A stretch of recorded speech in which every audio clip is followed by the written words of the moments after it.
You're up, Jake. What? Oh. Oh no, Jake doesn't remember this episode. It's almost like he went through Lethe. I don't know what that means.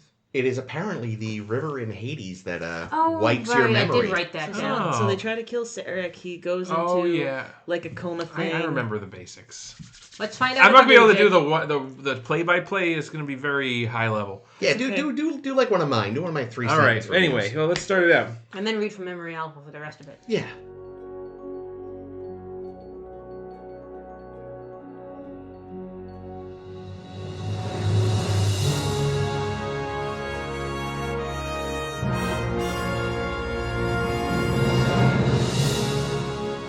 Hello, and welcome to a Jiminy Star-Stirred Beer Buckmas. Stein. This is Jake, your podcast from Star Trek, and I'm Jake, and this is... Chris, who is connected through mind meld to Jake. So I feel his pain and sleepiness. And this is Ames. I'm also podcast. I'm Caitlin. I'm not podcast. Star Trek Discovery is the show, and this is the game, and the name is Lethe, or Lethe. We're pretty sure we don't... Lethe? I looked it up and now I've already forgotten. De Lethe. Let's do that. Trace Let's go get cake. leches. Yes. Oh, fuck this. Let's go get cake right now. We're caking it up. I'd be on board. All right, well, what happens in this shit? Jake Well, is so loud today. Holy shit. okay, I'll quiet it down. Taking it down. Jedi rocks. I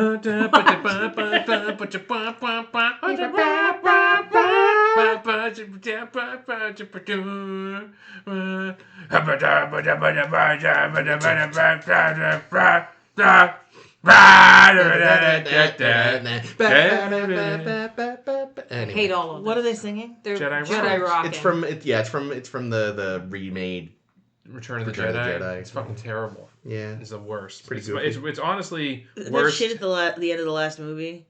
No. That's the replacement for the Yub Yubs.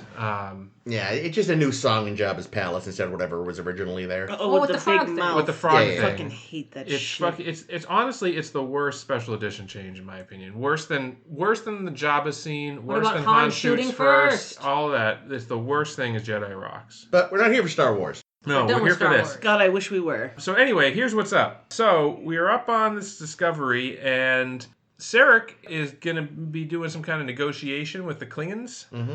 So he's off in a shuttle with some dork. Even for a Vulcan, he looks like a He's dork. Big dork. And then this dork like pricks himself with something and starts turning all orangey, and Sarek's like, you're a bomb man. and You're a bomb, man. And he is a bomb man, but Sarek having lightning fast reflexes as And he plot does, armor. and plot armor, manages to put up a force field just in time not to get blown up by the bomb man. But it does fuck up his shuttle, so they're kind of adrift in space. Meanwhile, on Discovery, Tilly is talking about how she wants to be a captain one day, and Burnham's like, that ain't happening. Not unless you drink the green juice. Mm-hmm. No, the green juice is bad. Oh, that's right, no green Burritos juice. are good. Yeah, Burritos are you gotta good. eat that I do comfort want food. that. It's true.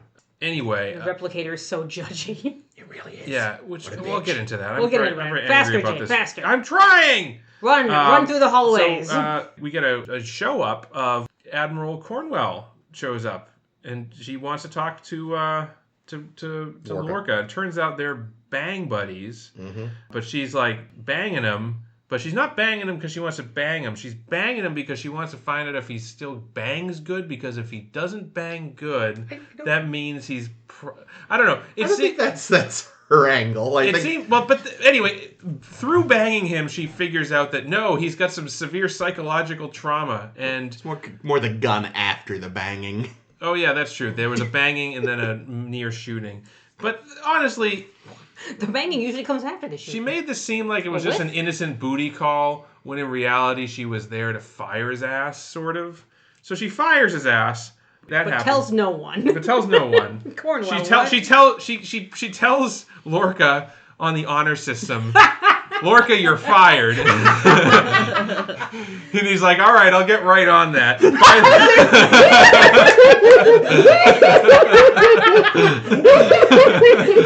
Let me assign you a suicide mission. Yeah. Oh my god. Chris is dying. Again. So anyway. So red. Oh my god, it's continuing. So anyway, through Vulcan walkie-talkies, Burnham finds out about this whole bomb man situation, and then she's like, Lorca, I gotta go rescue my dad. And he's like, fine, whatever. I'm banging this weekend. So well, Cornwell shows up because he goes off on this mission. Oh, that's right. Yeah, that's right. So she goes out with Tilly and Stamets. Nope. Tyler. Tilly and Tyler. Yeah, I forgot Tyler's here now. He's a friend. Yes, he is. She goes out with Tilly and Tyler and Tippecanoe. Not this again. And they are searching for Sarek, but they can't find him because he's been adrift in space in this weird nebula. It looks pretty cool. Let's use the homing beacon inside Burnham. Yeah, so Burnham starts trying to reach out to Sarek using the walkie-talkies, and she keeps going back to this memory of his where it was the day that she got rejected from the Vulcan Navy. But Sarek really doesn't want her there, and he keeps trying to push her away, and finally she convinces him to show me what this thing you don't want me to see is. And it turns out that it was the owner of the Vulcan Navy's like, well, I can only take one of your fucking fucked up your abomination of children. You're either going to give me your full human adopted daughter or your half human freak of nature, son. Spock. And Sarek's like, yeah, okay, fine, let's go with Spock. And Dad of the year. And he didn't want Burnham to know this. But then she finds out, and she's like kind of sad about it, but at the same time she's like, yeah, it worked out in the end. And she manages to find Sarek. Well, really, she convinces him to wake himself up from his coma and hit the button that lets them find the ship. And he does, and they do. Anyway, everyone gets back. Everything's okay. Lorca's like, well, Sarek can't go on this mission anymore because, he's hurt. So, Cornwell, I know you just fired me and all, and I'll really seriously do that as soon as you leave, but could you maybe, go and do this dangerous mission to negotiate with the Klingons in place of Sarek since, he's kind of hurt and whatnot? But, yeah, I'll do the firing thing right away as soon as you're done with that. And she's like, yeah, sure. So she goes, and guess what? It's a fucking trap! It's a trap. No. They get her. They kill the people that she's with. They kill the poor people that set this meeting up. Oh, I like them. They were cool heads. looking. Whale people, kind of. I want them back. And but no, it's just another fucking House of Duras shit. One of those people's got to be Duras, right? Probably 100%. Yeah. I liked our friend with the jewelry on the face. Yeah, we saw her as a hologram in the first episode. Yeah, she's back. This is Denos, apparently. Denos, of the daughter of Duras. House of Dagor. Duras. That's how they spell it back. That's the old spelling. But yeah, it was all a ruse. In fact, Cornwell is now a prisoner of the Klingons. Whoopsie. And Lorca, who's totally not the captain anymore. Because he got fired. He wrote it down in his diary. Is like, hey, Burnham, since, you did this whole, mission thing, and you're really kind of working out here, or Admiral Cornwell was just singing your praises when she was here. She didn't want to tell you directly, but she wanted me to tell you that you're now, an official bridge officer. But since you don't have a rank, we're just going to call you specialist, because that just means you're special, which you already knew, so here we go. Hey, Lorca, should we go save Cornwell? Let's get orders first. It's not what she would want. Yeah, she really wants me to take a more, conservative approach to these dangerous rescue missions going forward. So, really. Yeah, it's reasons. What she would have wanted. Yeah. Bastard.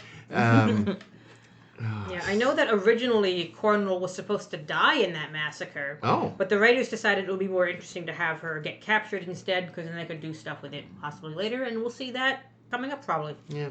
So I'd forgotten about this episode. Which part did you forget? The A-plot. Which one's the A-plot? They're all A-plot. The Sarek plot. The Sarek plot. So, that puts to bed the idea that maybe Michael was just hallucinating in the pilot. They really have a magic space phone. I hate it so much. Because I like their scenes. Weird. They're nice scenes. Yeah. I hate the rationality. It's so dumb. I do, though. All that aside, how badly Sarek fucked up his own personal life is just a thing of beauty. I know. So when he says it must be in Journey to Babel, why did you marry Amanda? Why did you produce offspring with her? Yeah. It was logical. Was it? They seem to leprosize. What's the word I'm looking for? ostracized. Yeah, there we go. Yeah. Treat as a like a leper. You and your kin because of this. Yeah. Yeah, no, I think it does, if anything, really emphasize that he just cared about Amanda. But yeah, like, She's hot. Why not? It's astounding that basically this one moment really just ruined his relationship with both his children. And probably the Vulcan command. Like, they still hate this whole, there being humans or half humans among us. Yeah. They're gross. They loathe the idea that a human being was, like, good enough.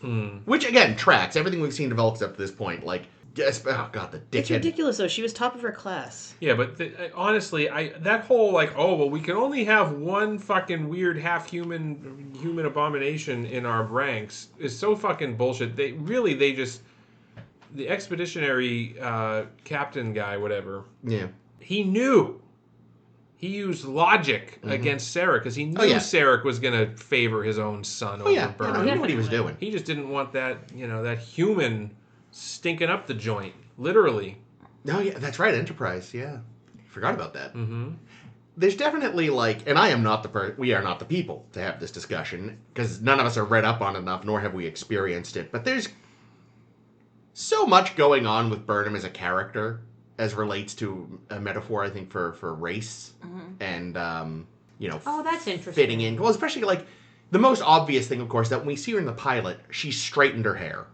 And that, obviously, again, no experience myself, but just, if you exist in the world and pay attention to other fucking people, so not a Trump voter, you understand the societal history and the tension of black and African-American hair. And, like, the fact that once she's in prison and she's trying to figure out who she is and understand herself, her hair's gone to its more seemingly, presumably natural state. I don't actually know what Sweeney Green's hair is like, but certainly in this it seems like her hair has been, she was straightening it when we first saw her. Right, when she gets to the Chenjo or whatever, she's got, like, the bob or whatever you call it. Yeah, well, even when she was on Vulcan, she was straightening it and had a little Vulcan haircut. Yeah, on Vulcan, she was trying to be Vulcan. Yes, but even when she's with humans, she's still straightening her hair. Even though she really doesn't have to. Could be a wig. Yeah, but either way, though, she's hiding her real hair. Anyway, so that's a whole thing, too. And everybody wears wigs. True. But, there's definitely something going on there, and I bet if I thought about this earlier, I could have looked around. There's probably some well-written or researched thing by someone who actually kind of is in a better position to discuss this, but there's definitely a lot going on there with, like, his attempts to, for lack of a better term, desegregate his society and her getting caught up in the middle of all this. Yeah, I'm very curious if that were intentional on, like, the hairstylist's part in the first 2 episodes, or if this was just her Shenzo look. Yeah, I mean, if it wasn't, they sure stumbled across something. It's so, like, because again, it's such a big societal thing, we still are dealing with the fact that even now, in the year of our Lord 2024, we've got, like, hairstyles that are just natural for non-white people being not up to school dress codes because racism, So, like, whether or not they meant to do it, like, it's there and it's in your face. And, so there's a whole... I also forgot that, like, that bombing at the school was specifically, in fact, targeting her and not just a random act she happened to be there for. Because remember I said in the pilot when we were talking about it again, like, oh boy, enough tragedy in this woman's life? But that, she was the target of it particularly, so it's a little less random. So, we're introduced to these new Vulcan terrorists, the logic extremists. Are these Cyrenite remnants or a new group? No, I thought the Cyrenites were good guys and kind of took over the Vulcan. My theory... Any extremist, though. My theory is these people are descendants of supporters of that dickhead from Enterprise. Velas? Yeah, or Valar? Whatever his name was. Like, I'm sure he had friends and allies who, when he was, thrown in Vulcan prison or whatever, just, like, smiled and, didn't smile because they're Vulcans, but nodded and played along, but were quietly like, no, we want our way back, where we were, because in Enterprise, you have the Vulcans are, like, trying to sort of, like, not necessarily take over militarily, but culturally control the quadrant. And keeping in mind, this is barely 100 years ago, and Vulcans live a very long time. So there are plenty of Vulcans for whom, like, the foundation of all of this is in living memory. So the idea that could be easily overthrown because it's so new is, like, seems less weird to them because they were there for it. So in my mind, these guys are just from that faction that fell out of power when the Federation kind of came in. Yeah. And they are still mad about it. Yeah. Even though they insist they're not mad, but they're mad. Big mad. Yeah. The logic extremists. It's kind of a stupid thing. I wish they came up with a better name for it. Yeah, it's not a great name. Because Is that the same name in Gambit in TNG? Where we meet some other Vulcans with... Oh, I think those might be the Vulcans without logic. I forget. Some other logic extremists. Yeah. There's another group in Gambit that's all Vulcan shit. Yeah. But... I mean, it could have been a Romulan plot, you know. I mean, I'm nothing against it being a Vulcan. Because, again, I'm fine with tracks. The Vulcans are definitely xenophobic. They still are by DS9 when we meet Baseball Vulcan. Like, it tracks. It totally does. But yeah, Logic Extremists is a bad name. They should have come up with something else. Imagine the egg on their face when they realized that, oh man, he was going to fall into a trap anyway. Yeah, seriously. Stupid pricks. But see, we didn't have to send Bomb Man. But the thing is, then it wouldn't have been their doing. And That's the true. point of a terrorist act is for it to be your doing, so you can claim it. So, But that's true. Well, they could have claimed it anyway. We're like, we totally told them. We told the Klingons to make it a trick. But I could totally. But then the claims would be like, whoa! This was all us. Do not try to take credit, you pointy fucks. Jake had an interesting note when we were on the shuttle with our bomb friend. So we've been seeing a lot of Klingon stuff so far. Mm-hmm. And when they speak amongst each other, they speak Kling. Mm. But these Vulcans who are just with each other... They speak English. They're speaking English. What gives, writers? Are they speaking English, or is it just the Universal Translator doesn't have enough input for Klingon yet? Let's be real. What it is because there is a Klingon dictionary. And I don't think there's a Vulcan. They weren't going to spend the money to have a Vulcan language. Yeah, like, I don't think they've really codified the Vulcan language as much in any formal way. Like, we know that, again, in the first time we hear it spoken in Wrath of Khan, they literally just put the dialogue through, like, a mixer. And if you look at Kirstie Alley and Nimoy's mouths, they're actually just saying in English exactly what the subtitles say. Ha, funny. Yeah, you know what they could have done is in the memory scene, in the Katra dream or whatever, they could have just had the Vulcan guy that's talking to Sarek speaking in Vulcan. And, you know, and then that's how you could work that in. Oh, yeah, they should have been speaking in Vulcan, too. Ix- Especially to make Michael... on the Uman. Yeah, to make Michael feel more like an outsider among them. They definitely would do that. Poor fucking Amanda, by the way. This really just drives home. This poor woman. She must have really, really cared for Sarek to put up with this fucking culture. That or he is amazing in bed, one or the other. Or maybe both. Once every 7 years. Yeah. Well, look, as we've established, they have to every 7 years, but it's not that they can't in the interim. But is it logical? It is if you got bad ass.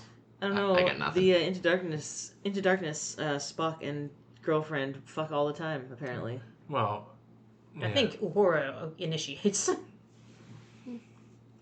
Spock's like, oh, right, yeah, you like this, don't you? Okay.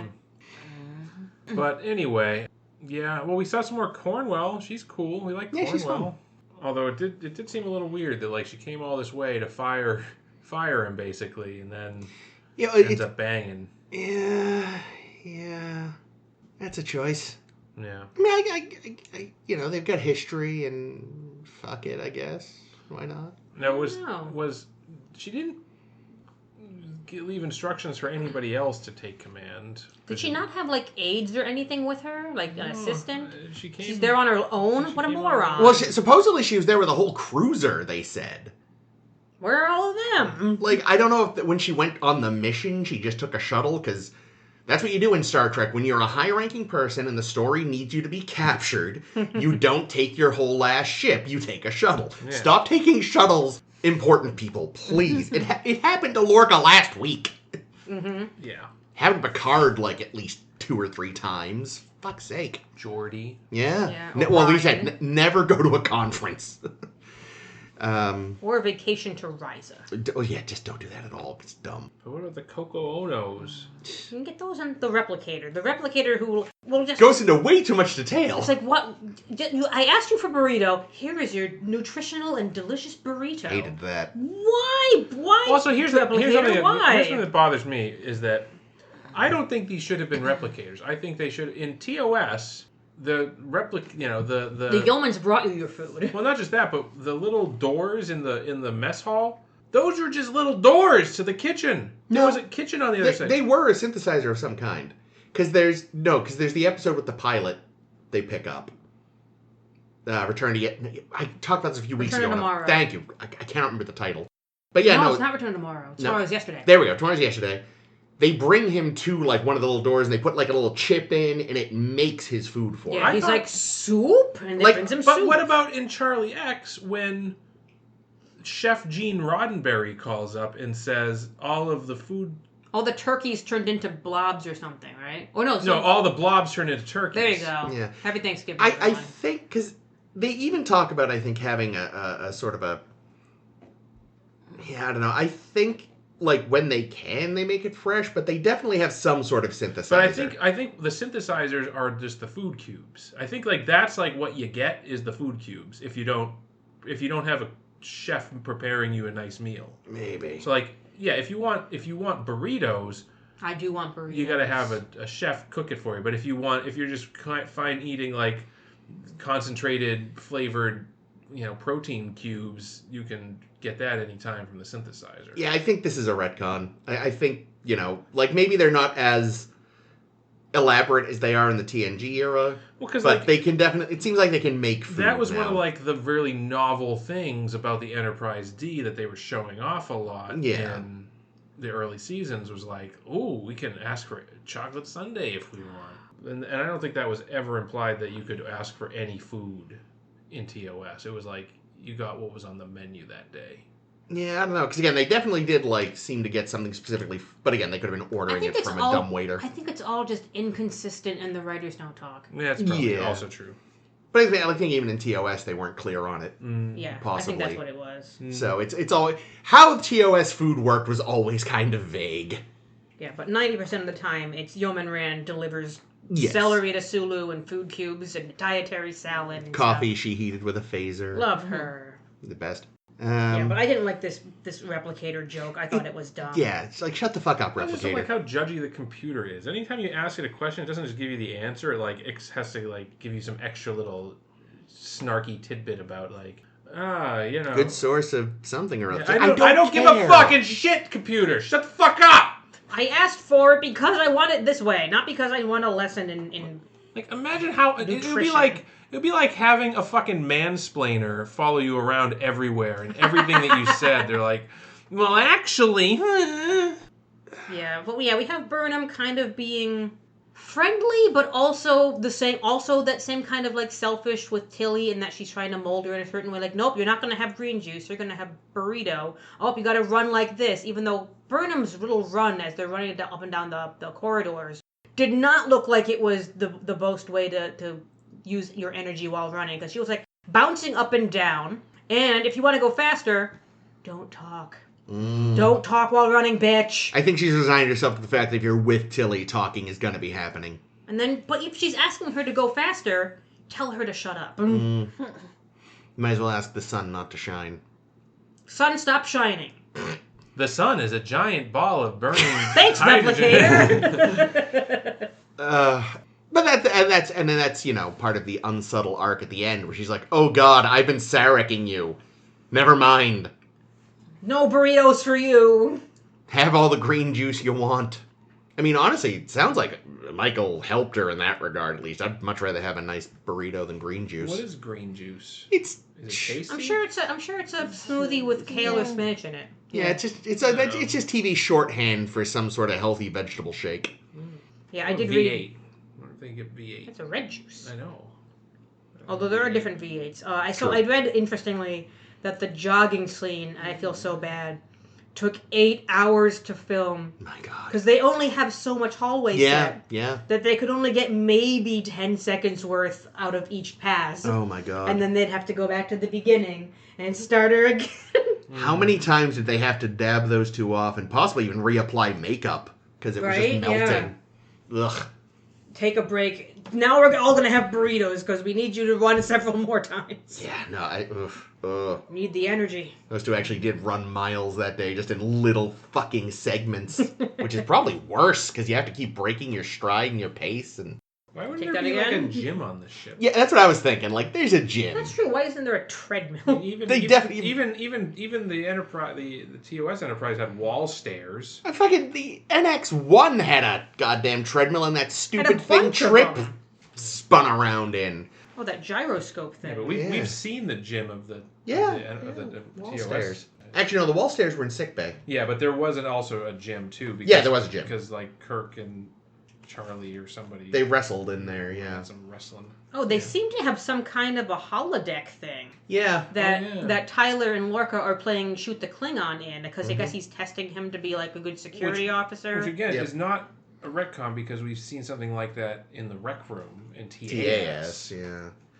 It still sort of is, but you have to just imagine it's less advanced. I will say that because I've seen it so fucking often, I am so sick of the, oh, they were in a holodeck reveal of, oh man, they're doing something cool, they're shooting Klingons, what's going on? Oh, it's fake. It happens a lot. Yeah, it's yeah. They did it better in Jason X. Oh, absolutely. Ah. What didn't they do better in Jason X? Actually, a lot. Also a lot. Yeah, let's be real. Great movie, but not because it's good. Yeah, I had already forgotten about Landry when Lorca is telling Tyler, like, oh, you're going to be my new chief of security. I'm like, who's right. already his chief of security? Oh, right. That idiot. That bitch. Yeah, and what Never are to be heard Tyler's from again. qualifications for being chief of security? Pretty. Maybe he had been on his old ship? They didn't say what his position had been. I I don't know. don't remember. I mean, he's clearly, Operations. and he's good at killing. He killed way more Klingons than Lorca did. Yeah, so that's the thing. He may just have already been in that line. Yeah, and also I bet you Lorca would appreciate that Tyler has a vendetta against Klingons. Oh, yeah. Yeah, he will He'd use be like, that. those are points in your favor, dude. Yeah. Also pretty. Yes. Yeah. Yeah, but imagine like the poor fucking person who has been working on Discovery for months and finally that bitch Landry's dead and I can get promoted to chief of security. Here's the thing. Does anyone want to be the chief of any section under Lorca? If anything, there's an equally good chance they were like, oh my god, now I have to report directly to What? He hired someone else?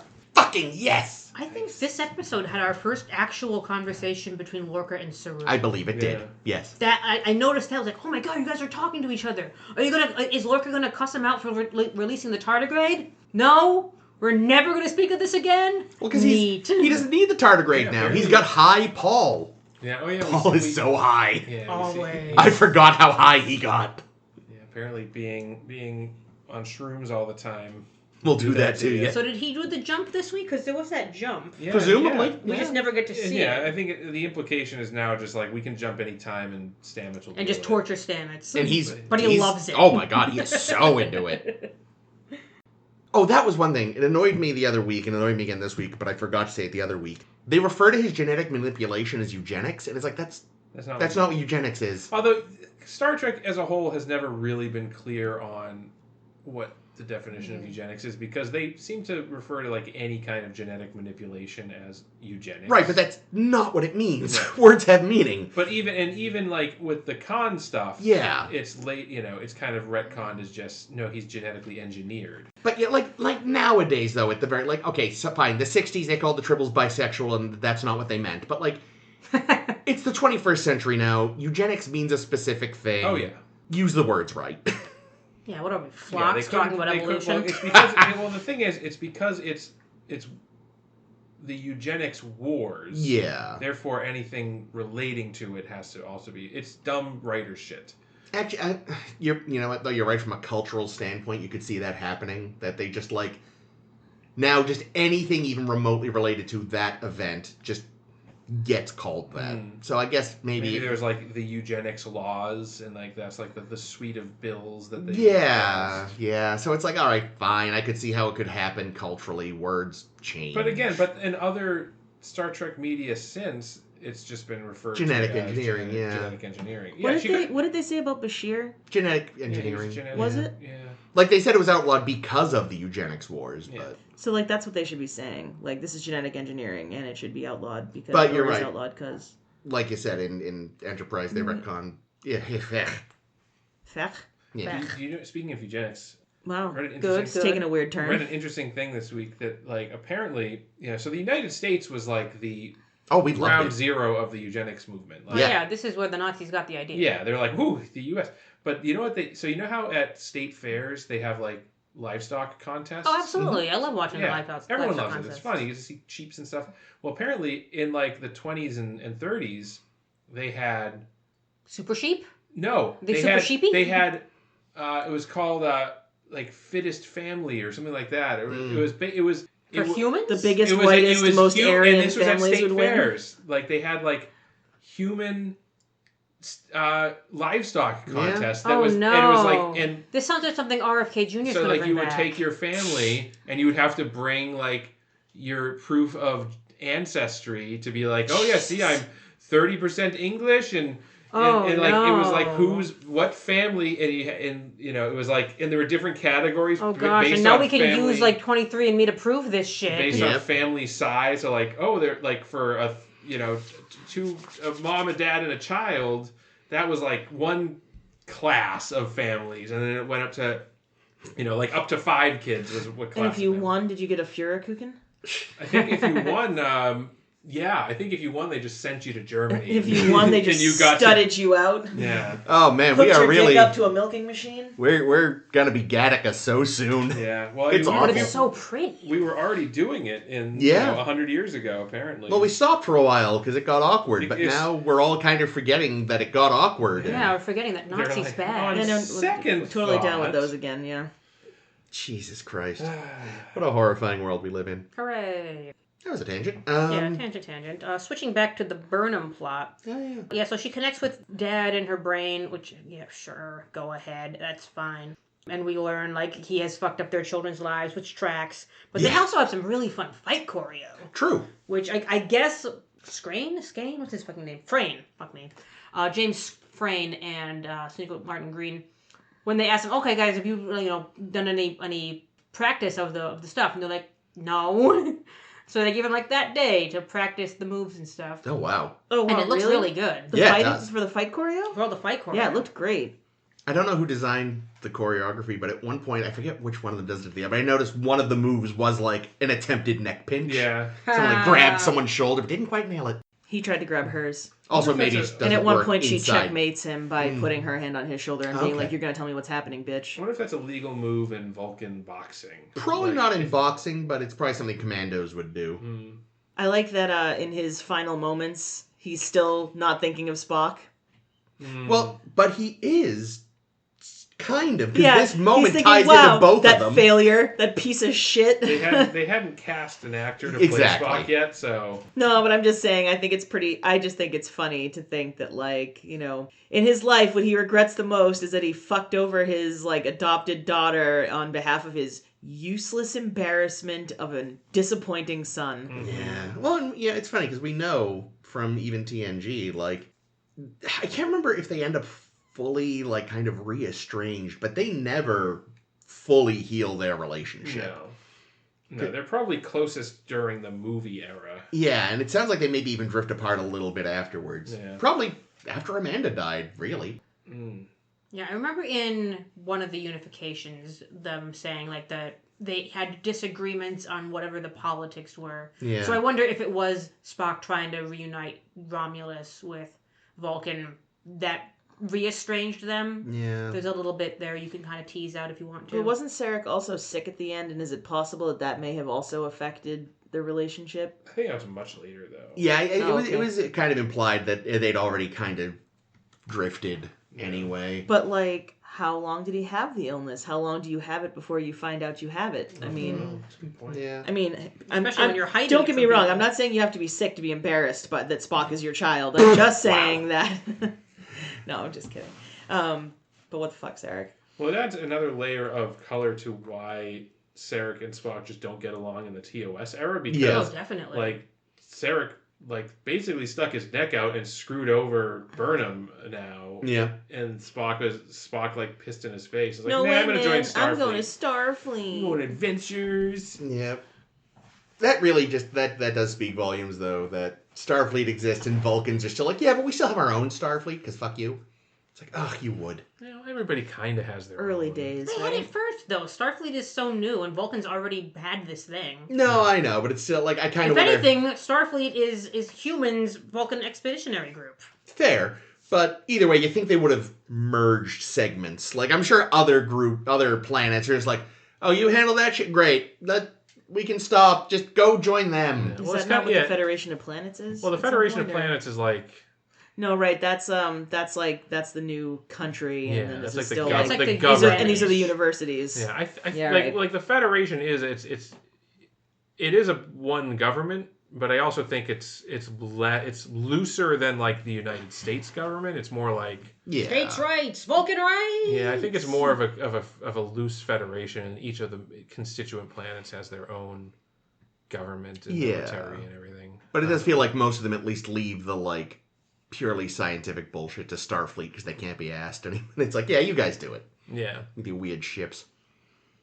It's kind of funny because when you think about it, like, we haven't done a ton of space exploration lately, like more, but like once we won the space race, it kind of slowed down. Because that was just the point, was to get to the moon, I know. and we did it. And But once you know that there's all this shit out there, Mhm. you would have to step it up and be like, let's go find it all. And like, because they know there's tons of other peoples out in the universe. But would you do that together with all of Earth, or would it still be a race to collect as many other alien cultures as you can, Ooh, like a scavenger Pokemon. hunt? Pokemon go to Oh my space. god! Pokemon, Ah! Pokemon go to space. I like That's it. good shit. I mean, That should be a video game. That would be amazing. Can you imagine what kind of motherfucking Pokemons they have on the moon? Oh Or as if my the god! Earth ones aren't Call us, interesting enough. Nintendo. I mean, when you get past the generation we grew up with, What if the moon is a Pokemon? there are Pokemon that are literally gods. So, yeah, Pokemon lore Lugia got or really whatever. insane over the decades. Like, I think, honestly, when people talk about, like, it's like, no, guys, the humans don't control this universe. The Pokemon do. They're observing what the humans do. But how do you And catch them? pretend to kind of just play along. But the humans still force them to live in balls. Yeah, it's all part of Apterix's, or whatever his name is, plan. Pee is stored in the Like, the box. ones on the planet are lower powered, but there are literally Pokemon gods that exist, and people have captured them. All right, we're gonna move from Ash, Yes. Ash Ketchum to Ash Tyler. Ah! I found the best segue. Wait, that is his was name good. actually Ketchum? Yes. Yeah. In English, yeah. He's Satoshi, I think, in Japanese. But does that translate to catch them in Japanese? No, I think No, it's 'cause just... isn't the slogan of Pokemon Gotta catch them all? Yeah, that was strictly for the English Oh, side. that's so stupid. Yeah, so we have more Ash Tyler looking fine. Mm-hmm. The one thing I did not think was in character at fucking all was the final scene where Michael reintroduces herself to Tyler Mm-hmm. and just unloads on him. Like, this is a man that you've known for a day, that you know for a fact is going through his own shit, Mm-hmm. and who you as a person who is so isolated and secretive about your own shit, I don't think she would dump it on a stranger. I think she would dump it on Tilly. Yeah, that would make way more sense. Can you imagine getting a word in edgewise with Tilly, though? No, really. Don't you think she would be like, I'm having all these feelings, and Tilly would be like, like when I have feelings, I talk to my therapist, and once I told my mom about my feelings, and my mom was like, shut up, you're annoying, and I was like, oh my god, I'm gonna need so much therapy for this. But anyway, when I have feelings, I like to write them down. Sometimes I beat up a punching bag. I have a little voodoo doll that I shaped like my mother. I have a lock of her hair in it. I have some pins. Anyway, maybe I'll call you Mickey. Fucking, I hate that moment when she's like, maybe I'm gonna give you a nickname. I'd be Yeah. like, maybe I'm gonna fucking call you Knuckle Sandwich, bitch. If there is one time, though, she might not. She'd be so excited that Michael is finally willing to trauma dump That she on her. wouldn't be able to shut her mouth. My point exactly. Yeah, you're I making would say my point. she might listen. Well, I think it's It is weird it's to go to so Ash. clear that it's because they're trying to Yeah. show you how important a character he's going to be and setting up the Michael Ash relationshipy thing that obvious. Like, Yeah. duh. Look how pretty they are. Let them smash. But I still like him. God damn it. Oh yeah, no, he's pretty. We also have this whole Cornwell subplot going Cornhole? down. Mm-hmm. Cornhole. So Cornhole is a therapist, evidently? Admiral. Yeah. Admiral therapist. Admiral Dr. Deanna Mrs. Troy. Dr. Mrs. Oh, the Admiral. no. Well, we know from Deanna Troy that therapists can join the command track. They can. Even if they're terrible therapists. But why? She's like a Really she's like a bad. wartime admiral. She's like, Well, being fair, she'd already been an admiral, and that's then true. the war broke out. Yeah, but that's the thing. Like, do you think if there's like a war, because like there's I know there's like admiral in real life, like in the Navy and whatever, there's like admirals that are like the chief chaplain of the U.S. Navy is a rank of admiral. Yeah. Do you think he's ordering ships into battle? Like the chief rabbi of the U.S. Navy is like, all right. Well, being fair, we don't know exactly what she does for That's true. the Admiralty. Maybe she's there And like maybe if we just talk to the Klingons about their feelings, they'll chill out. And then Tilly was Well- like, I had a feeling once. And No. the thing is, that would track because, I mean, part of the idea that they never really used with Deanna in TNG was like the fact that she is sort of a therapist and has this background. She would be pivotal in helping prep the captain for diplomatic missions. It makes sense. They just never brought it to its No. logical conclusion in that show. And she always just uses her superpowers anyway. Which Yeah. are Or doesn't. barely Captain useful. Ice turns out. They're useless superpower. So, like, it makes... You know, at the end of Santa Claus is Coming to Town, when Winter Warlock is like, all I've got is this feed corn that makes reindeer fly. Still more useful than Deanna Troy. But yeah, it makes sense. And again, it makes sense you know, if the Admiralty's beginning to be kind of nervous about Lorca, they're like, all right, look, we'll send you specifically because you two are old buddies and he might open up to you in a way he wouldn't to like... She opened up for him. There you go. Hey, More yo. choice of words. She's got a soft spot for him, and he's got a hard spot for her, baby. Yeah. The thing I'm trying to figure out is just how much do they trust or not trust Lorca, because they seem to have given him a lot of like leeway, a lot of room to just do awful shit. Well, they trust him a lot, but he keeps kind of going like further and further. Like, I feel like you can only ignore direct orders so many times it's the thing, before. like- It is funny, though, that what finally makes them send someone to check on him is going on a rescue mission. Not any of his god knows what murder missions. But the other Is it the thing, rescue Clearly, this mission is one of Archer's relatives is in charge of that. Like, we're wasting this fucking time on a Vulcan. Hang on. So which it's the rescue mission of Sarek? Yes. That's the one that everyone's all pissed off about. Well- and I think it's because they sent Burnham, not because they rescued him to begin with. It's Well, like, that's you definitely just- part of her problem. You just sent this prisoner mutineer that the rest of us don't like, but you do for some reason, off on her own, where she could, like, I don't know, defect or do more mutinies or and what. also, not to mention, the guy that was a Klingon prisoner and is both traumatized and possibly also brainwashed because he was banging that Klingon captain.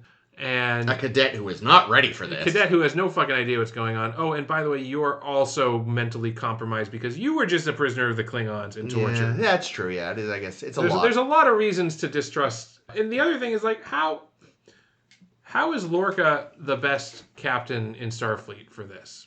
Like, who made that because he decision? owns the magic ship. But he doesn't. They own it. They can just send another captain and say, okay. Oh, I'm sorry. You mean, why was he assigned in the first place? Yeah, like, or why hasn't he been reassigned since it was obviously he's got some problem. Like, here's Captain Brian Jellicoe. He's the new captain. So many deaths. No. I mean, Who's the thing left? Is, I guess at first when it wasn't... That's a good point, though. Who is left? When it wasn't actually working, she theoretically wasn't on the front lines a lot. So it was like, okay, there's this guy who we're a little unsure of. We'll let him run this experiment ship. Now that it works, like maybe you swap in somebody new, but he's successful so that the admirals who do order ships to murder things are like, yeah, he seems fine. He's killing the shit we need him to kill. I do think that the her relieving him of command on the honor system was really fucking stupid. Yeah, she what the should have fuck sent a happened message there? first. I think here's how, if I were to do my rewrite on this, how I would do it is she is there specifically to relieve him of command and to take personal command herself of Discovery. Admirals love doing that. When did they bang then? She tells him after they bang. By the way, Gabe. Gaby baby. So she takes command. I was literally thinking the words "gaby baby." What the fuck, Ames? And she makes him the first officer. Poor Saru. And Saru, Saru's actually happy to not have to deal with He's it. like, oh good, I don't have to advocate torturing tardigrades or and anything. then she, of her own initiative, is like, okay, well, since Sarek can no longer do this mission, I guess I'll just go do it my fucking self. And then you don't have to explain away the fact that she relieved him of command and didn't tell anybody because it makes zero sense.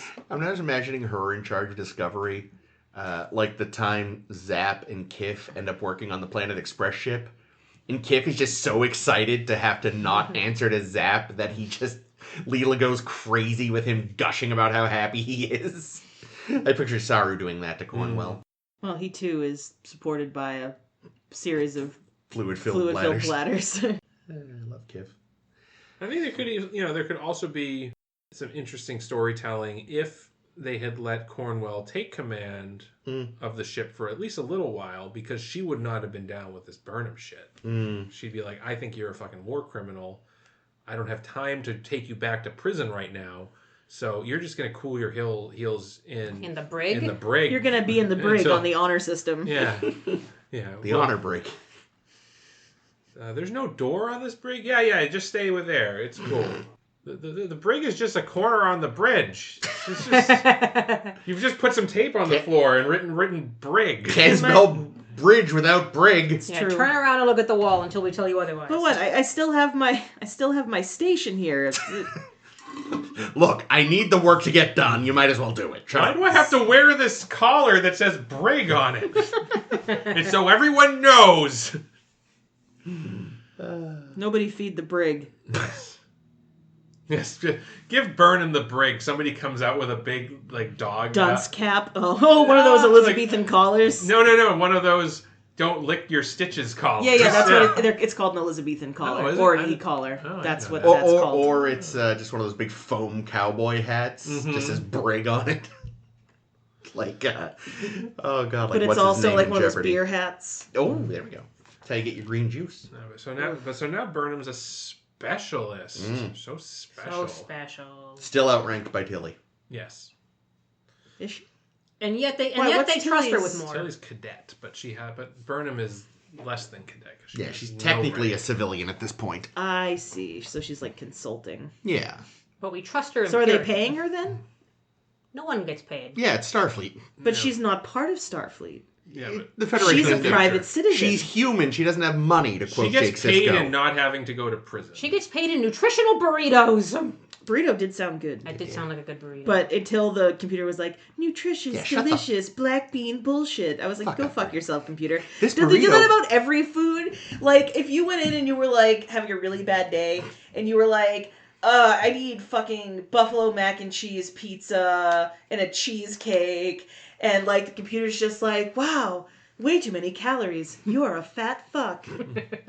And then you're just like, oh, my parents never loved me. Kiss my fat ass, computer. At least I have a soul. Cannot comply. Yeah, I hate the Black computer. alert. I hate the computer's personality. Yeah, it's such a prick. Yeah. Abrupt segue.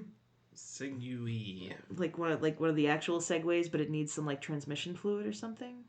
Oh, very abrupt. Oh, a very abrupt segue. Blog? Yeah, let's move on to our blog. Okay. I'm done with Lethe. Actually, one final thing is that I remember when this first came out, because the title was Lethe or Lethe, whatever it is, that was a character in Dagger of the Mind from TOS. Oh, that's right. And people were thinking there was going to be a connection. Yeah, but there just wasn't. It's just confusing, and it's like, why? Yeah, makes sense in retrospect. Anyway, Lethe. Thank you, ladies. Lady Lethe. We're going to move on to our blogtivity. We're finally finished up. It's the final part of our multi-parter discussion, and that's the multi-parters of Enterprise, most of which are in Season 4. They're all trash. Yep. I think the first one's pretty good. So let's start with our first multi-parter from Enterprise, which is Shockwave, the Season 1 finale, Season 2 premiere. Or 3? 1? Season something finale, Season something premiere. I think it's Season 2 finale. No, that's never mind. No, you're right. It is Season 1. Season 1 plus 2 plus 2 plus 1. Yes, plus Shockwave plus. Yeah, because Season 2 is the Zindi. That's right. Then that's when we torch Florida. Yeah. Okay, but Shockwave. Oh, that was my favorite two-parter. Pretty good. I remember us actually really liking Shockwave because everything that came before it wasn't great. I don't know. Yeah. It felt like they were finally gonna turn it around, and then they didn't. Whoops. Yeah, well, it felt like the temporal Cold War plot was finally paying off in some way. Mm-hmm. And it felt like, okay, this is a satisfying conclusion, perhaps. Yeah, it felt like they actually planned this two-parter, which feels shocking now, looking back in retrospect. Yep. Because they planned nothing else. You know, you're right. At the time, it felt okay. Yeah, it was some actual, like, interesting use of Daniels when we see Daniels go to the future and it's destroyed and he's like, oh no, something went wrong. And it's always good to see him unhappy. Yeah. I goofed. True. And then Silik. Silik's also unhappy because his time friend won't talk to him. And that was some fun stuff. I will say, I mean, terrible show, but I did enjoy the guy that played Silik. He was just so campy, slimy, wonderful. Yeah. Which one was Silik again? The weird Floam-looking guy. The guy who, like, jumped into space that one time. And he was like, you should have killed me when you had a chance, Charles. Yeah, I can basically, fly. yeah. Okay, so the Zindi or whatever that... Suliban. Suliban, that one, thank you. I could never remember his name. Like, literally, we watched the whole show, and I was just like, who? Who's that? I don't know. Yeah, so that's... Yeah, but and a good cliffhanger, too. Because that's when we see the future fucked. Now, I'd include all of Season 3 in this kind of thing, but frankly, fuck it. And also, I think the only ones that really feel like a multi-parter are the last two. The Council and the other one. Yeah. It was just all a bunch of fucking gross imperialist apologia. Yeah. Fuck that whole season. So this might end up more on the blog, but the pacing was awful. It didn't get started until like the last 4 episodes, and the rest felt like padding and terrible. Awful. Inexcusably bad. Yeah, and we've complained about Season 3 quite enough. Yes. Yeah, the Nazi one that followed up. Oh yeah, that's our next one, Stormfront, which are the first 2 episodes of Season 4. Yeah. Despite being temporal Cold War bullshit, it does a good job of stopping. Yeah, being it's true. The temporal It ends the temporal Cold War bullshit, so that's nice. That's that a positive. is nice. I actually don't mind this episode. I actually think it's a pretty okay. Yeah, it's all right. 2-parter. It is absurd. Like, Deeply. it feels like because when they end Season 3 with now we're in Nazi times. It was very odd going right from that. Yeah, like it would have been Bit better. of an abrupt segue. It would have maybe been better standalone if like they somehow wound up in Nazi times. Yeah. Somehow, but organically, like we have again. yeah. Oh, like, no. Duh. Yeah, well. But yeah, like it was such a weird like out of the frying pan into the fire bullshit thing. That part was stupid, but in isolation, it's entertaining. Yeah, I don't even remember how. I don't like Somehow. Well, I know Archer appeared in Nazi times. How did the Enterprise get there? Daniels? Daniels did a thing? Probably Daniels. It's usually his fucking fault, that Zuckerberg-looking prick. Whatever. It was stupid. Yeah. But anyway, yeah, I didn't mind the episodes. I'm always down with punching Nazis. Oh, yeah. That was great. I liked And our big- friend. Not Lily Sloan. What was her name? Oh, God, it's gone. Yeah, she was good. And okay, the big fucking gangsters out to Sopranos. get the Nazis. Not Big Pussy. Yeah, right. Bobby Bacala. Yeah, I can't remember her name. Can't remember any of their names. I just remember there was Lady and Italians. Yeah, I don't remember her name. I feel bad. But go back, listen to our episode. I will have said her name then. Yeah. Lady and the Italians. Yeah, Stormfront, decent. And then we just enter the slew of, we're just going to give you 3-parters that are just going to be full of Easter eggs and stuff from TOS, starting with, Borderland, Cold Station 12, and the Augments. That did not need to be 3 parts. Nope. Oh, yeah, it really didn't. Oh, that's true. It really didn't. They It could have needed to be lopped. 2 parts. Probably could have been 1. I I think it could have been. Spiner. I think it could have been 2, but at some point, you wonder like how much time you're really like losing if you have to re-explain everything a little bit at the beginning of each episode. Yeah. Like if you have to spend your time catching people up each episode, at what point is that a detriment and it's making it like unnecessarily long? So many repetitive arguments between Sung and What's his Malik. name? Number Yeah. one. and the like completely unnecessary fucking Teen drama shit. that, but also the kid, the one that wasn't as Augment. Udar. Yeah. I felt so bad for Udar, and then he doesn't even pay That's- off yeah, in they any didn't- they didn't- way. He was an interesting idea that they didn't do anything interesting and then they with. kill him, and I'm so bad. They could have just cut that entirely since they didn't actually bring it to a logical or satisfying conclusion. Cut some of the arguments. Could have been a 2-parter Could have at been least. easily been a 2-parter. Very We can easily. can we keep the Orion slave market? Do you want to keep that? Oh God, no. Whoa. But I also think that the 3rd-parter was just totally unnecessary at all. They should have just they could have just done the first 2 parts, honestly, And not done the augments. The augments was the last one. Yeah, the augments is the last one. So you would cut it with they just fly off? No, I would cut. Well, no, I would have a slightly different ending to Cold Station 12. Yeah, just have them Because capture them. I felt like the augments was just so superfluous. It was very dragged. It was just not interesting. Like I felt like they had told enough of this story at that point that I wasn't interested anymore. Yeah, and then you have Persis and Malik fucking every other scene. Way too much. Yeah, gross, terrible. Yeah. Good grains of ideas, but because it had to be 3 parts, I think that did it a disservice. It suffered. Another one. So did we. Did this one deserve to be 3 parts? The Forge Awakening and Kirshara. Probably not. Forge Awakening. Oh yeah, Vulcan. This is the Vulcan. Yeah, no, I know. I'm trying to think. I'm trying to think if I can distinctly remember elements from each of those episodes, then it's worth it. But I don't think I can because they all run together. The Forge and the other one were all just shit in the desert. Yep. And then the third one was shit in space. Shit in space. Oh, right, we had stuff in space. I forgot about the stuff in space. Tran was there at the ass end. Oh, well, that's good. Yeah. So we should keep whatever episode he was in. The desert stuff like could have been one episode.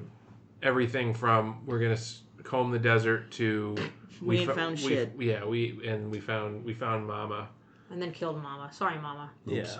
Yeah. And then they had to somehow imply that Archer saved Vulcan culture. No, but yeah, that's fucking terrible. I hate that. But also, we somehow dragged Koss in to help, even though only T'Pol knows not Veloz, Koss. Yeah. Oh, right. Because he was the one that got them the transporter codes to beam into the headquarters. Yeah, it was dumb. It's why would you ask him? None of you know him. Yeah, no. Well, it turns out it's good because he was actually helping them the whole time. Oh my god. Because he's the one that gave her the necklace that had the secret location of the rebel base. Yeah. Definitely could have been 2 parts. Yeah, and I did hate our villain the whole thing long. I think it's come on. Veloz. No, he's great. He's Leighton. I don't need another Vulcan Leighton. It's literally...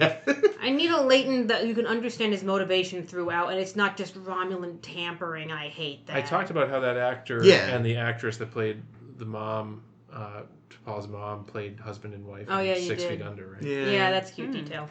One more 3-parter. And this one is Babel 1, United, and the Enar. And could have been 2. Well, again, I think I talked about how I thought that this one... Oh, yeah. Could have, there's 3 episodes of plot here, but I don't think they need to be a 3-parter. I think that the first 2 were a 2-parter, and then the third one was a different thing. You're right. The Enar just being its own thing would make more sense. It would, yeah. It didn't have to, that's exactly what you said, and you're exactly right. Yeah, and I don't mind either of them in isolation. Yeah, because we get the Tellarite feud with the Andorians, which is some good stuff. Yeah, we get the Romulan plot, which is, whatever. Well, every 3-parter is a Romulan plot, evidently. That's God damn it. Needlessly convoluted pricks. Too many Romulan plots. The guy with the mouth. Cool. Everybody remembers Mouth Guy. The very dumb fight between Shran and Archer, in which no one told him it didn't have to be through the death, and I hate... God damn it, that was so sense. dumb. Star Trek technicality. Oh, it's an Andorian technicality. It's in their fucking rule. To the death, or until the person can't fight it. Or until someone says uncle. Which is much less until to the death. They're really burying the lead there in the instructions. Fight with their we'll fight to the death, and then it's like that. Some restrictions apply. May not. Like at the end of a radio ad for the savings you can get at Toyotathon or whatever. Fighting with their little pizza cutters that Shran apparently always has with him. Bro, you never know when you're going to encounter some deep dish. 2 men enter, 1 man leave, or until 7 p.m. 2 men enter, 1 man leave. Who ordered the pepperoni? If your delivery is here in over half an hour, it's free. And we kill the delivery man. 2 men enter, 1 man leaves, hungry.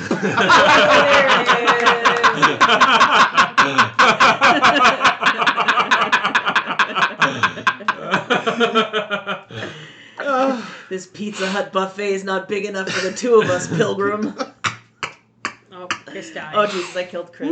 But that's a fate worse than death. being Pizza denied Hut pizza. buffet? Oh, well, I don't know. It's a Pizza Hut, but actually, I've never been to Pizza Hut. Pizza Hut was good shit. I've never had I Pizza read Hut. books to get free pizza. I was thinking I of don't give a Domino's. It's steeply mid, but Pizza Hut. Domino's is fine. Domino's is below mid. It's terrible. No, I actually Domino's like Domino's. breadsticks Well, were you sad. were That's true. Those are pretty good. clearly a garbage you. I mean, you that's have the thing, bad we're all- opinions. we're all- obviously. I'm we're just kidding. I spoiled. love you so much. We're spoiled because we live in an area with good non-chain pizza. Do we though? I mean, Yeah. it's few and far between though. Yeah, I but feel like still, there's a few good places and a lot of shit. But My cousin is still raving about that pizza we had at our little reunion. Well, thing, that was 4 Pizza, right? Mhm. That was good pizza. Oh, That's they're good so pizza. That's good. very good pizza. This episode brought to you by 4 Pizza, FOR Pizza. 2 or 3 more, 3 more episodes to talk about before we finish these off. The next one is one of our least favorites, and that's Affliction and Divergence, Yeah, fuck that which one. shouldn't have existed at all. No. Just- Not Yeah. even as a 2-parter or a 1-parter. No, just a dumb plot. No one needed it. No one wanted it. I hate it. Fuck it. Next. Would you keep the trip crossing between ships in space and just put it somewhere else, or lose that too? Yeah, they could have done that somewhere else if they really wanted, I Yeah. guess. Yeah, but it's so convoluted. We have a retcon we didn't need. Nope. We had Section 31, which no one fucking needs. Nope. It was too fucking. Again, the Dumb. one thing I will give Enterprise is that they did at least understand Section 31 is bad people. Yeah. I'll give them that. They But- get that they're not good people. I'm sure the fans loved seeing them though. Oh, yeah. With the Uh, fucking guy that looked more like a high school principal in the head of an evil spy organization. Yikes. Next. Next is In a Mirror Darkly. Honestly, part 1, slow. Yeah, that thing is, All exposition. I love the stupidness. Surely could have been one episode. Yeah. Oh, yeah. Totally. Yeah, like I think they should have gotten into like the which thing is that? The Defiant? Yeah, Defiant. Yeah, the USS Defiant. Could have gotten there They way should have faster. gotten there much Yeah, earlier. the fact that we don't really get there until the second episode. Yeah, we could have ridiculous. gotten to the Defiant way quicker. Had it been one stupid bit of fun fan wank and called it a Yeah, day. well, it's like Trials and Tribulations, where it's like it was one episode. Yeah, they figured in out and how to out. get to where we need the rest of the episode to have fun Yep. in like 5 Like, minutes. because remember, like one of the complaints that people have, and I frankly have about Trials and Tribulations, is the contrived way that they get there. It's we have to introduce the Bajoran Orb Oh, of God, Time, the Orb of Time. which is a time machine, and we have to bring back Fuckface for no reason. Arn Darvin? Yeah, I mean, and it's like, but like, I'll give them credit. It's like it was in the intro where they're like, we're transporting the Bajoran Orb of Time to such and such a place, and we have this man on board. And then we see the man do the thing, and then we're in the past. yeah, boom, we're there. Good. Whereas this episode's like, okay, we need to take a whole fucking episode of exposition to tell us that we're in the mirror universe Yeah. to get to the point where We we need- get the crew in the TOS uniform. We could have just skipped the Archer intrigue bullshit. Mhm. He's just the captain. He goes on this mission on his own. We don't need the whole overthrow of the Admiral there. Forrest, thank you. How would you make it clear? Because I think what part 1 really spends a lot of time doing is establishing to the audience that we're in the mirror universe, everyone. This is a different thing. None of these characters are the characters you know, and we have to make sure you're aware of that for a long time. Well, that's, I think, the exact problem is that they spend too much goddamn time on that. Yeah, How do you quicken it? How do you fix it? So You that just say, you put them in the uniforms, and you say, we're evil now. That's it. You show them doing evil shit. You maybe well, where's our current crew? How does this fit in the rest of the show? I mean, the thing is, you can still have the opening with Cochrane shooting the Vulcan, so we know something's up, and then we'll still have all that stuff where they're like going through the files and seeing the Prime Universe counterparts. Archer can even have the same existential crisis if he wants. Yeah.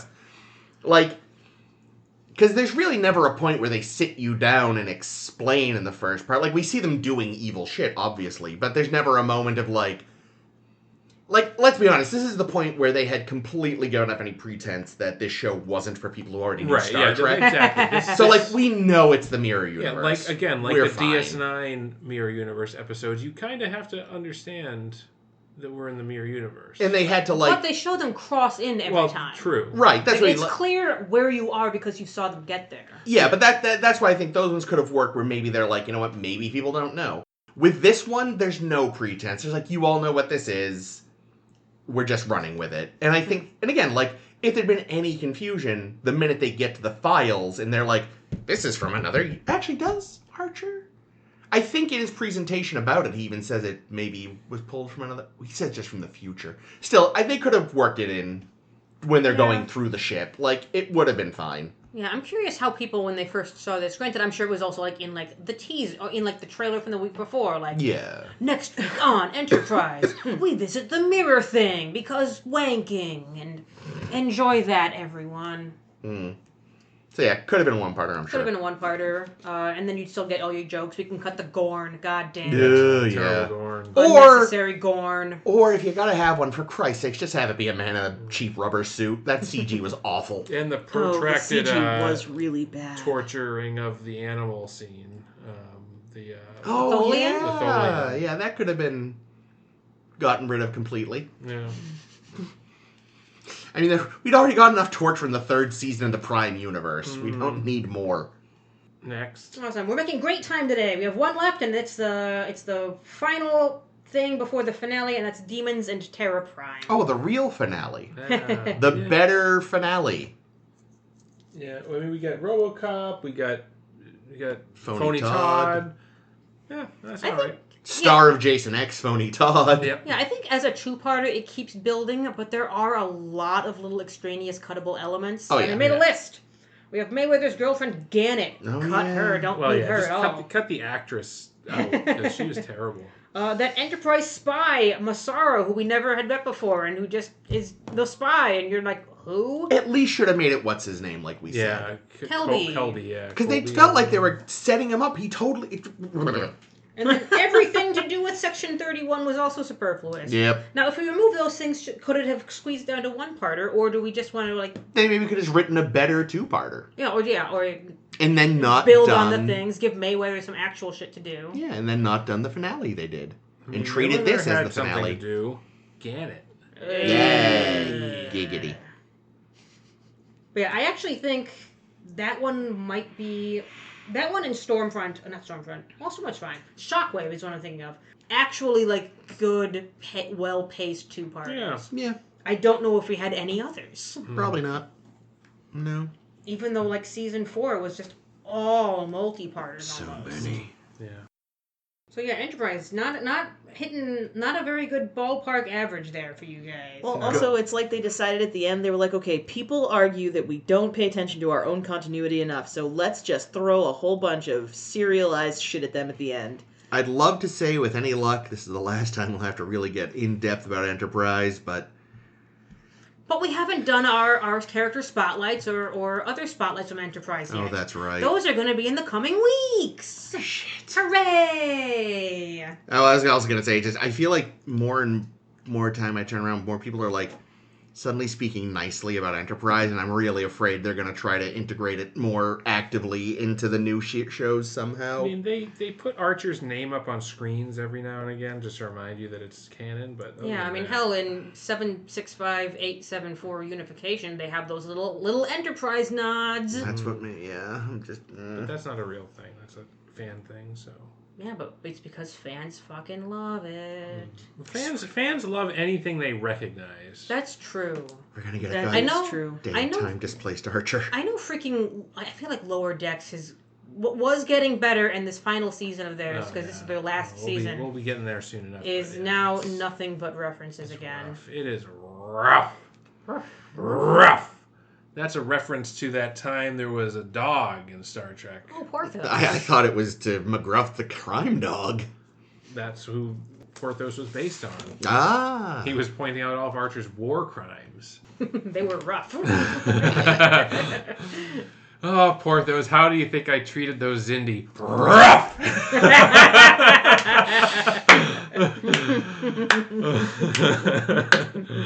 Good night, everybody. All right.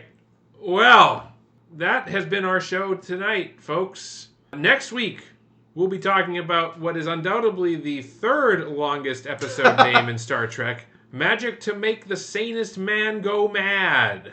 That is episode 7 of Discovery and episode 300-something of our show. 74. 375, because this Oh, is you're talking about next saying week. next week. I thought you were. So anyway, yeah, we'll be getting to those details and more of those details in the detailed description of the episode, which will be written when it comes out on SoundCloud, which is where you can download this and other podcast episodes of our podcast show, A Star to Steer Her By.com, or sshbpodcast.net/Facebook, Twitter. Nope, not Twitter. That's gone. Maybe Blue Sky. We don't know. Why don't you let us know? Find out. Send us a webmail. Send us an email. Send us a direct message on Blue Sky if we're there, which I don't know if we are. But if we are, tell us about it. My name has been Jake. This has been Chris. This has been Ames. And this is Caitlin. Peace.